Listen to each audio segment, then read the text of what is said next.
Hallo und einen wunderschönen guten Morgen hier von einem Wohnmobilstellplatz, einem kostenlosen Wohnmobilstellplatz in Le Grand Bornand. Hier haben wir die letzte Nacht übernachtet. Eigentlich wollten wir woanders schlafen, aber das hat leider nicht funktioniert. Die ganze Geschichte dazu haben wir euch in unserem letzten Video erzählt, in dem wir euch auch mitgenommen haben auf die erste Etappe der Route de Grand Alpes, eine der vermeintlich schönsten Straßen oder Strecken in ganz Europa. Die fahren wir gerade hier in Frankreich auf unserem Weg nach Spanien und 18 der 21 Pässe liegen theoretisch gesehen noch vor uns. Wir sind super gespannt, wie es weitergeht. Ja, und zwar theoretisch, weil als wir gestern Abend noch ein bisschen recherchiert haben, haben wir herausgefunden, dass obwohl hier sommerliche Temperaturen herrschen und wir es schon Mai haben, einige der Pässe wohl noch bis Juni geschlossen sind. Ja, das scheint diese Wintersperre zu sein, die es hier gibt.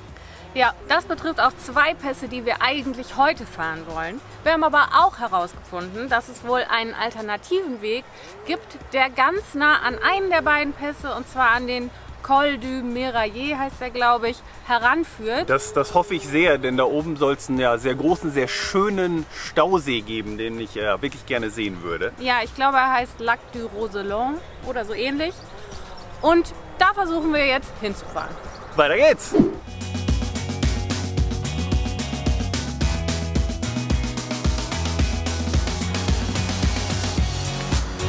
Na, gefällt dir das hier?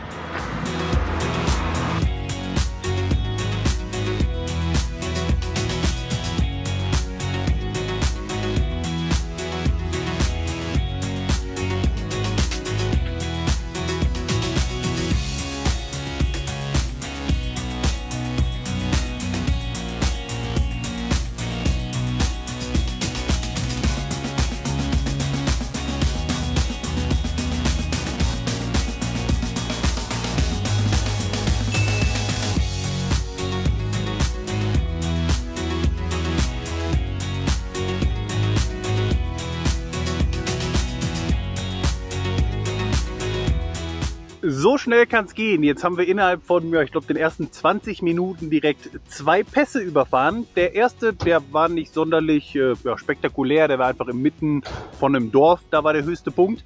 Aber jetzt sind wir am Col de Aravis und das ist der erste Pass von allen, die wir bisher überfahren haben, wo richtig was los ist. Ich weiß nicht, ob ihr das da hinten sehen könnt, aber hier sind Reisebusse und Autos en masse und Restaurants und Bars, wo richtig was los ist. Und es ist auch wahnsinnig schön hier. Also man hat hier ein total cooles 360-Grad-Panorama.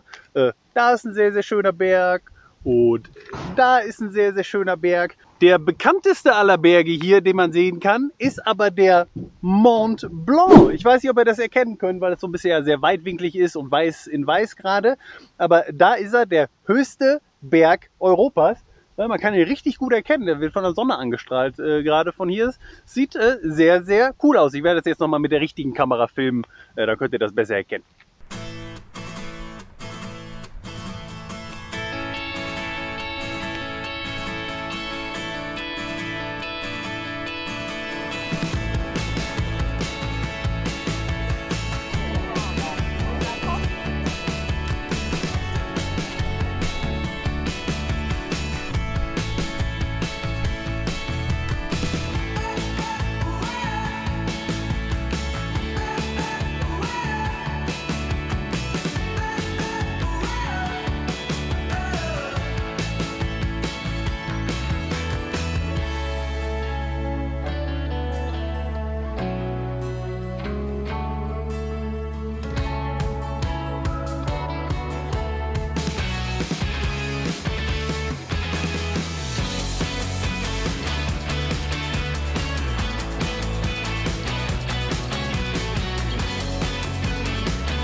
Ja, das ist nicht der Stausee, von dem wir gesprochen haben. Das ist ein anderer Stausee, ein ganzes Stück tiefer. Wir haben es nämlich nicht da hoch geschafft. Wir erzählen euch gleich, warum und wie und was. Ja, aber wozu haben wir denn E-Bikes dabei? Da wollen wir die auch mal nutzen. Ich fahre jetzt mit dem Fahrrad da hoch. Mal gucken, ob das klappt. Ja, wie Dirk gerade schon gesagt hat, haben wir es leider nicht zu dem Stausee und dem Platz geschafft, den wir uns rausgesucht hatten. Denn der Pass, also die Alternativroute, war zwar offen, aber die Straße ist nicht erlaubt für Wohnmobile und Fahrzeuge über 6 Tonnen. Das heißt, wir konnten da nicht langfahren. Wir haben aber dann gesehen, dass ein anderer Stausee ausgeschildert war. Da sind wir jetzt hingefahren. Und ich denke mal, hier können wir genauso gut die Nacht verbringen. Ist ein bisschen schade, aber Dirk hat sich jetzt sein Fahrrad geschnappt und ist losgefahren und guckt mal, ob er zu dem Stausee kommt.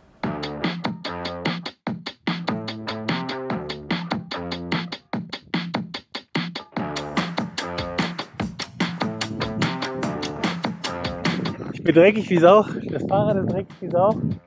Das war ganz schön anstrengend oder schwierig zu manövrieren manchmal über den Schnee und den Matsch.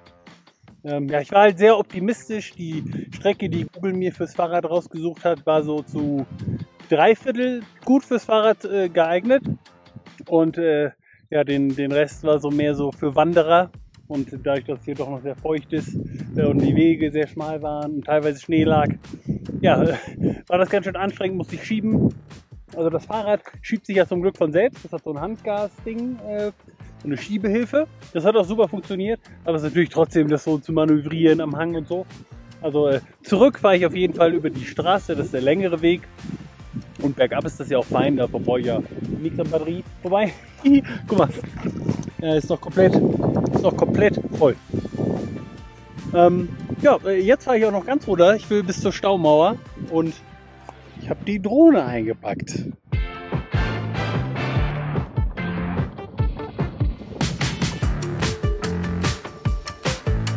Ja, das wäre er gewesen, der Platz, auf dem wir heute Nacht übernachten wollten. Aber man darf hier leider nicht hin. Also man darf hier hin, wenn der Pass offen ist, aber der ist ja momentan geschlossen. Über die andere Strecke würde man hier definitiv auch mit dem Auto hinkommen. Sehr entspannt, aber ist halt leider verboten. Schade, ich weiß ehrlich gesagt nicht warum. Die Straße scheint auch nicht breit genug zu sein für alle Arten von Fahrzeugen. Aber gut, es ist wie es ist. Immerhin konnte ich mit dem Fahrrad hochfahren. Und ja, vielleicht bleibt es euch ja vergönnt, hier zu stehen, denn ich glaube, hier kann man wirklich sehr, sehr gut eine ruhige Nacht verbringen. Mit einer sehr schönen Aussicht. Aber gut. Ja, jetzt ist hier gerade ein Auto gekommen. Aus Richtung Pass. Wie hat der das gemacht? Ich glaube, ich werde ihn mal fragen. Okay, ich habe mich mit ihnen unterhalten und die waren auch sehr, sehr nett. Also unterhalten ist übertrieben, weil ja, meine Französischkenntnisse sind nicht vorhanden. Tina kann da ja mal noch ein bisschen was. Und die sind hierher gekommen, indem sie einfach gesagt haben, ihr Auto ist kein Campingcar, also dürfen sie da ja hier durchfahren. Ja, das können wir leider nicht machen. Aber so haben die natürlich einen sehr schönen Platz. Jetzt bin ich noch ein paar Meter weiter gefahren, um es bis zur Passhöhe zu schaffen. Das waren jetzt nur noch 500 Meter. Ja, sehr, sehr schön hier. Wirklich schade, dass man hier jetzt gerade noch nicht hochfahren kann. Dass wir ein bisschen zu früh waren. Hier liegt kein Schnee. Ich bin ziemlich sicher, man kann hier hochfahren. Aber gut, es ist wie es ist. Die Gründe sind mir nicht ganz klar. Aber wir wollen jetzt auch nicht gegen die Regeln verstoßen.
während Dirk jetzt noch mit dem Fahrrad unterwegs ist, habe ich ein bisschen Zeit für mich. Und ich habe gerade mal wieder durch meine Zeitschriften geblättert und bin dabei auf den Artikel zur Route Grand Alpe gestoßen, den wir uns damals abgespeichert hatten. Wir hatten im letzten Video ja gesagt, dass wir von der Route Grand Alpe zum ersten Mal erfahren haben, als wir letztes Jahr an dessen Endpunkt an der Côte d'Azur in Menton waren. Und zwar sind wir durch Zufall darauf gestoßen, beziehungsweise Dirk ist darauf gestoßen, als er die Offroad durchgeblättert hat. Das machen wir ja inzwischen seit schon fast einem Jahr nur noch digital mit der App Readly. Und Readly war so nett, unser heutiges Video zu unterstützen. Readly ist eine App für digitale Zeitschriften und Magazine, mit der ihr Zugriff auf über 5000 Publikationen habt. Im Grunde wie Spotify, nur eben für Zeitschriften und Zeitungen. Man kann die Promobil lesen, die Reisemobil International, die Autobild für Reisemobile und es gibt noch ein paar andere Campingklassiker. Es gibt aber auch Zeitschriften wie National Geographic, das Time Magazine oder sogar die Bild. Da ist also wirklich für jeden was dabei. Perfekt, um in unterschiedlichste Magazine reinzuschauen, sich zu informieren oder sich einfach inspirieren zu lassen. Das Ganze online und offline, also keine Sorge, wenn man mal im Urlaub kein Internet hat, man kann die Zeitschriften ganz einfach vorher runterladen. Keine gedruckte Papierschlacht mehr und auch kein unnötiges Gewicht, das man mit sich rumschleppt. Wir finden Readly echt mega cool und können die App absolut empfehlen. Wenn auch ihr Readly mal ausprobieren wollt, gibt es jetzt eine super Aktion. Für 1,99 € könnt ihr die App 2 Monate lang ausprobieren. Danach könnt ihr, wenn ihr wollt, ein Abo abschließen, das jederzeit gekündigt werden kann. Für das Angebot klickt einfach unten auf den Link in der Videobeschreibung. Die Registrierung ist super schnell erledigt und wie gesagt, von uns gibt es eine absolute Empfehlung.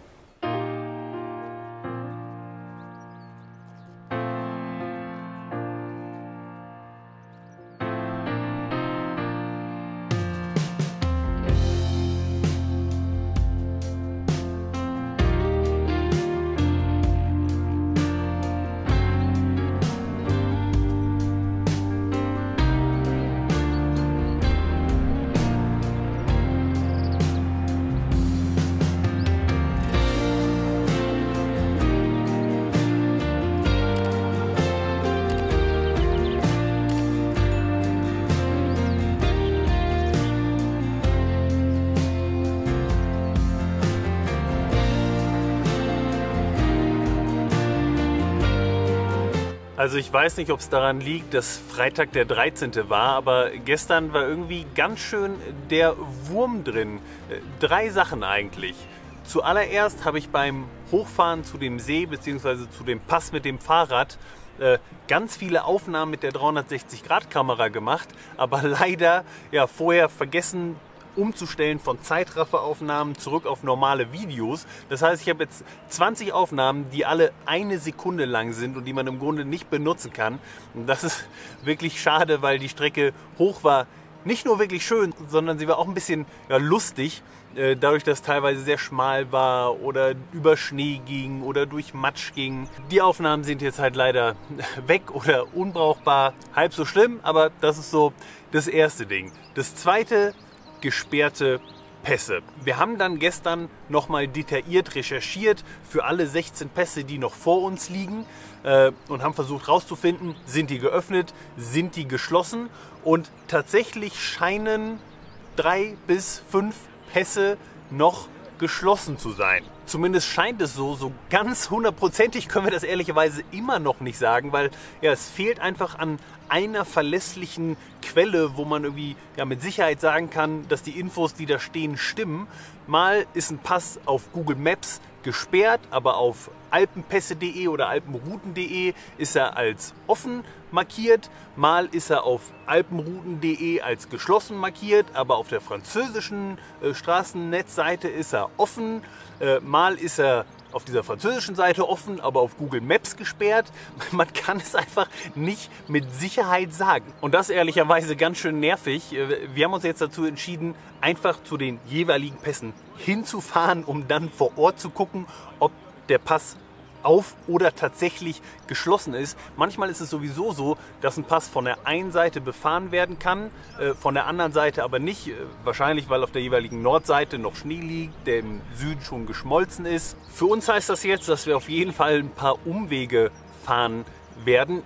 das ist auch halb so schlimm, weil gerade in den Bergen ist es ja, wenn man eine Strecke in die eine Richtung und dann in die andere Richtung zurückfährt, dass man ja doch nochmal ganz andere Sachen sieht. Und sowieso ist das hier ja sehr, sehr schön, fast überall. Aber ein bisschen nervig ist es natürlich trotzdem, weil ja, wir dachten eben, dass Mitte Mai und bei schon länger sommerlichen Temperaturen eigentlich alle Pässe offen sind. Als wir ja so ein bisschen recherchiert hatten vor 1-2 Wochen, hieß es immer, ja, die beste Reisezeit ist zwischen Mitte Juni und September, weil dann am wenigsten Schnee liegt und ja, die Wahrscheinlichkeit einfach am höchsten ist, dass man überall langfahren kann. Aber ja, dass tatsächlich Pässe gesperrt sind, obwohl das Wetter sehr gut ist und obwohl ja auch kein Schnee liegt, wie bei diesen beiden hier, einfach nur, weil es einfach ja, die typische Wintersperre ist. Das haben wir da nirgendwo gelesen und das ist ja einfach ein bisschen doof. Wir haben uns aber auf jeden Fall entschieden, die Route Grand Alpe weiterzumachen und hier nicht abzubrechen deswegen. Denn wie gesagt, wir kommen auf die eine oder andere Art zu nahezu all diesen Pässen hin. Und wenn wir auch zwischendurch mal das Fahrrad nehmen. Und wie gesagt, es ist ja auch einfach so super schön in dieser Region. Es bedeutet, dass wir ein paar Umwege fahren müssen. Und wenn ihr diese Route irgendwann mal nachfahren wollt, dann haltet euch nicht an unsere GPS-Aufzeichnungen, die wir ja mit Polar Steps immer noch parallel laufen haben, sondern haltet euch an die tatsächliche Route. Wir verlinken euch unten auch eine Karte, wo die Route in Google Maps eingezeichnet ist und wo alle Pässe auch markiert sind. Super hilfreich, da haben wir versucht, uns dran zu halten. Geht dann jetzt nicht, aber die verlinken wir euch unten. Und dann noch eine dritte Sache, die gestern Abend hinzukam. Unsere Truma-Heizung funktioniert nicht mehr. Sie spuckt einen Fehlercode aus, der scheinbar besagt, dass die Elektronik einen Defekt hat und dass man sich mit einem Service-Mitarbeiter in Verbindung setzen soll. Das haben wir gerade auch schon gemacht. Wir haben mit dem Truma-Service telefoniert, was coolerweise an einem Samstag auch funktioniert. Aber der hat das so ein bisschen bestätigt. Dieser Fehlercode deutet darauf hin, dass man um einen Werkstattbesuch nicht drumherum kommt. Coolerweise gibt es auch in Frankreich Truma-Werkstätten, die natürlich nicht am Wochenende aufhaben. Und ja, da werden wir also am Montag mal vorstellig werden. Und wir haben schon ein bisschen gegoogelt. Ja, es könnte durchaus sein, dass die Hauptplatine, die Elektronik der Truma ausgetauscht werden muss. Und das wären alleine vom Materialwert her schon mal 300 € plus eben Diagnose und Einbau und alles. Ja, wir hoffen, dass es nicht so weit kommen muss. Aber ja, wir werden sehen. Wirklich was machen können wir jetzt eh nicht. Es ist Wochenende, es hat alles zu. Das heißt, wir werden jetzt einfach mal weiterfahren und die Stunden nutzen, in denen die Sonne scheint und dann uns am Montag weiterhin drum kümmern. Ja, und hoffen, dass es einfach heute Nacht nicht so kalt wird. Wir werden ein bisschen höher fahren wahrscheinlich, aber bisher sind die Temperaturen sehr gut. Das heißt, wir sind zuversichtlich. Weiter geht's.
Dann wollen wir mal schauen, ob dieser Akku 1000 Höhenmeter auf 13 Kilometer Strecke schafft. Das könnte sogar eng werden, weil so steil wie das ist. Ja, ich fahre hoch zum Col de l'Iseran. Der liegt auf 2770 Meter, glaube ich. Das ist der höchste Pass von allen. Und ja, für Autos gesperrt. Aber ich guck mal, wie viel Schnee da liegt und ob ich es schaffe. Und wie die Aussichten da so sind.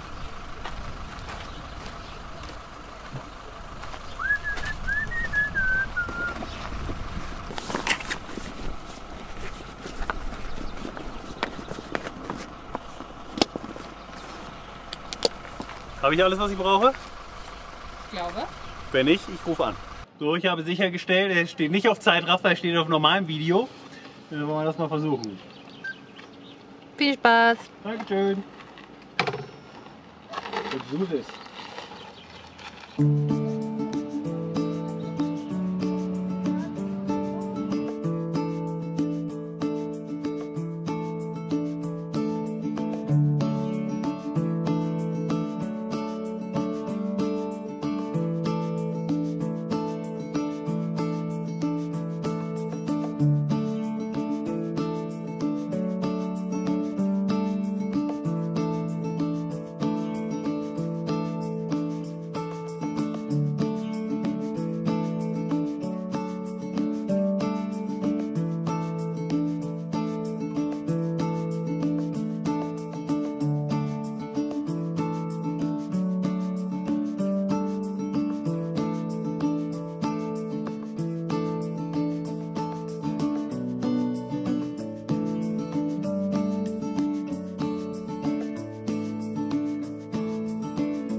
Okay, hier komme ich nicht mehr weiter mit dem Fahrrad.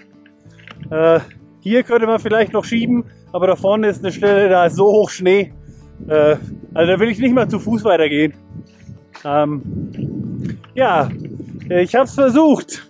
Aber jetzt kann ich auf jeden Fall verstehen, warum dieser Pass noch geschlossen ist. Denn ja, hier kommt man definitiv nicht lang. Und es wird auch noch ein Weilchen dauern, bis dieser ganze Schnee hier weggeschmolzen oder weggeräumt wurde. Schade. Aber es ist trotzdem wahnsinnig schön hier oben. Ich bin so froh, dass ich hier hochgefahren bin. Es ist so schön.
Seht ihr die süß?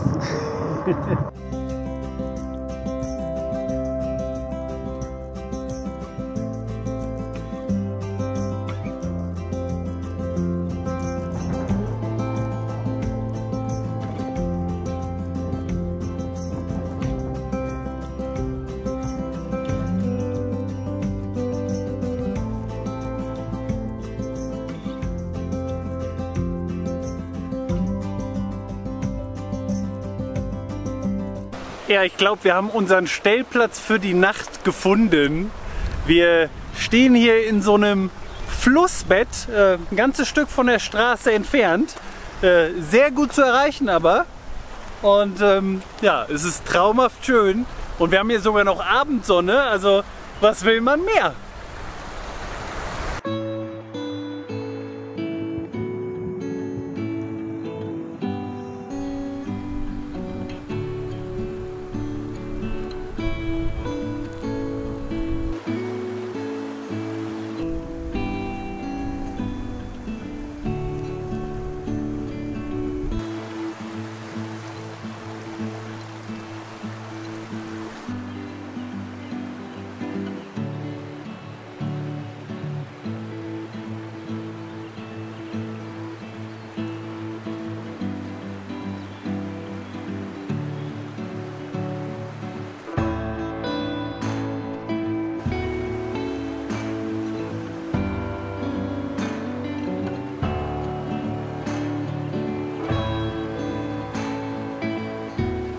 Wir sind jetzt gestern den ganzen Tag hier geblieben und haben diesen wunderschönen Stellplatz dafür genutzt, um so ein bisschen am nächsten Video zu arbeiten.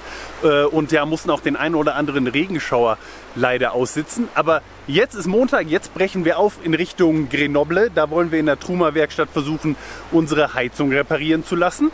Wenn ihr wissen wollt, ob das klappt und wenn ihr wissen wollt, wie es mit uns auf der Route de Grand Alp weitergeht, dann schaut auch gerne nächsten Sonntag wieder rein. Denn dieses Video beenden wir jetzt hier. Ich denke, das ist lang genug. Wenn es euch gefallen hat, dann klickt gerne unten auf den Daumen hoch und abonniert auch gerne unseren Kanal, wenn ihr das noch nicht gemacht habt. Beides würde uns sehr, sehr freuen und damit sagen wir Tschüss und bis zum nächsten Mal.